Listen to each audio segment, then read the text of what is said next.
C'est difficile de faire une généralité parce que tout le monde n'est pas addict à la même échelle entre guillemets. Même certaines personnes peuvent cumuler plusieurs addictions. Enfin, c'est très compliqué. Mais si je devais juste dire un mot en global, c'est que tu es en train de te détruire le cerveau au fur et à mesure, que ce soit sur une consommation très forte pendant une soirée ou même sur une consommation sur la longueur, c'est-à-dire qu'on en prend un petit peu tous les jours. En fait, tout ça, tu te grilles le cerveau et je ne souhaite à personne que ça arrive.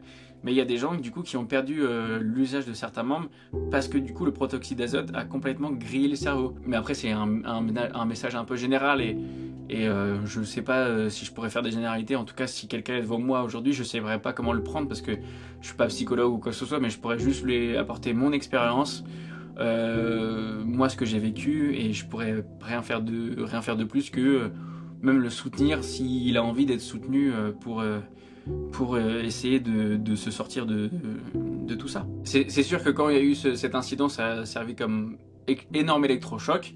Mais si je dois revenir dans le passé, je lui dirais juste, bah, lis la notice et renseigne-toi en fait sur ce qu'il y a dedans, parce que quand j'en prenais à l'époque, je savais pas du tout ce qu'il y avait dedans. Pour moi, c'était juste de l'air qui rendait la voix grave et qui donnait chaud aux tempes.